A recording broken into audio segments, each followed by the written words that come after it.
ഇത് Spain 2008 euro cup സ്വന്തമാക്കിയ team. African മണൽത്തരികളെ പ്രകമ്പനം കൊള്ളിച്ച് ഡച്ച് പടയെ കീഴ്പ്പെടുത്തി 2010 വേൾഡ് കപ്പ് കീഴടക്കിയ ടീം. 2012 നടന്ന യൂറോയിൽ എതിരാളികളെ നോക്കുകുത്തിയാക്കി തുടർച്ചയായി 3 കിരീടവും ചൂടി ലോക ഫുട്ബോളിന്റെ രാജസിംഹാസനം അടക്കി ഭരിച്ച ടീം. എന്നാൽ 2013 മാരക്കാനയിൽ വെച്ച് നടന്ന കോൺഫെഡറേഷൻ കപ്പിന്റെ ഫൈനലിൽ ബ്രസീലിനെ നിസ്സാരമായി പരാജയപ്പെടുത്താമെന്ന് വിചാരിച്ച് കളത്തിലേക്കിറങ്ങിയ സ്പാനിഷ് പടക്ക് തെറ്റി.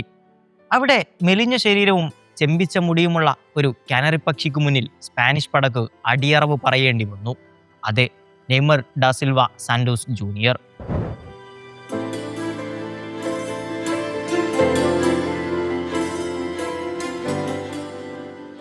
പെലെക്കും റൊണാൾഡോക്കും റൊണാൾഡീഞ്ഞോക്കും ശേഷം ബ്രസീൽ സാമ്രാജ്യം ആര് കാത്തു സൂക്ഷിക്കുമെന്നതിനുള്ള ഉദാത്തമായ മറുപടിയുമായിട്ടാണ് 2013 അന്നെത്തിയ ലോക ഫുട്ബോളിനെ പ്രകമ്പനം കൊള്ളിച്ച് സ്പാനിഷ് പടയെ കീഴ്പ്പെടുത്തി ചരിത്രത്തിൽ ആദ്യമായി ബ്രസീലിന് വേണ്ടി നെയ്മർ ഒളിമ്പിക്സ് മെഡൽ നേടിക്കൊടുത്തത്.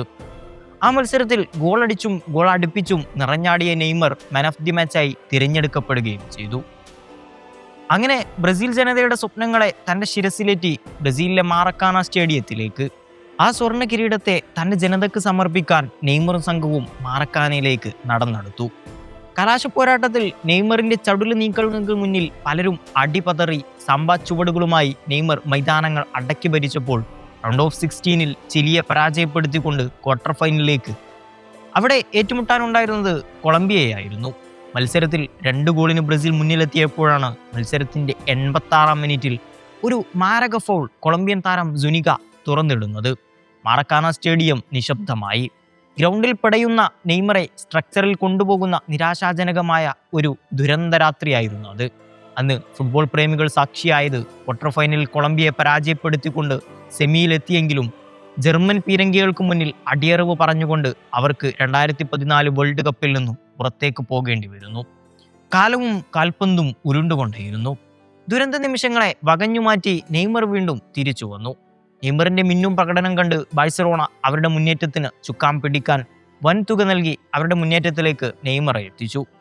അവിടെ MSN എന്ന സഖ്യത്തിലെ അഗ്രഗണ്യനായിരുന്നു നെയ്മർ.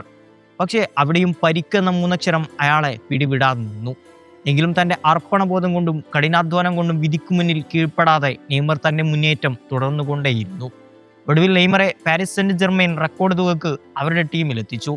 അവിടെ എംബാപ്പയ്ക്കും ഡിമരിയക്കും കൂടെ പല കിരീടങ്ങളും നേടിയെടുത്ത ഫ്രഞ്ച് ലീഗിലെ ടോപ്പ് സ്കോററായും ടോപ്പ് അസിസ്റ്ററായും നെയ്മർ പാരീസിന്റെ സുൽത്താനായി മാറി. പക്ഷേ നിർഭാഗ്യം നെയ്മറെ പരിക്കിന്റെ വശത്തിൽ വീണ്ടും അയാളെ വേട്ടയാടിക്കൊണ്ടിരുന്നു. തുടർന്ന് ഒരുപാട് മത്സരങ്ങൾ നെയ്മർക്ക് മിസ്സാകുകയും തുടർന്ന് നെയ്മറിന്റെ പ്രതിഭാധാരാളിത്തം പരീക്ഷിക്കപ്പെടുകയും ഉണ്ടായി.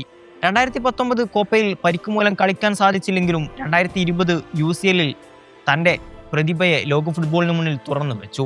എതിരാളികളെ തൻ്റെ സ്കില്ലുകൾ കൊണ്ട് കളങ്കപ്പെടുത്തി. PSG നെയ്മർ UCL ഫൈനലിൽ എത്തിച്ചു. പക്ഷേ അവിടെ ബയേണിന് മുന്നിൽ PSG കൈമലർത്തി.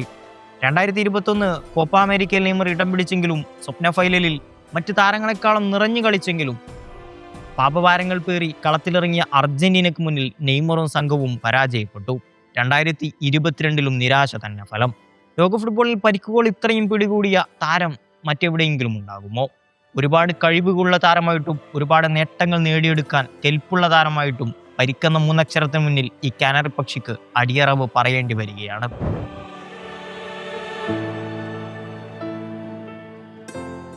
രണ്ടായിരത്തി 2022 നഷ്ടമായ കനക കിരീടത്തിനായി ബ്രസീലിയൻ പട വേൾഡ് കപ്പിന് വേണ്ടി വണ്ടി കയറുമ്പോൾ ടീമിന്റെ ചുക്കാൻ പിടിക്കാൻ അഞ്ചലോട്ടിയുടെ സിസ്റ്റത്തിൽ പ്രധാന കണ്ണിയായി നെയ്മറും ഉണ്ടാകുമെന്ന വിശ്വാസത്തിലാണ് ബ്രസീൽ ആരാധകർ.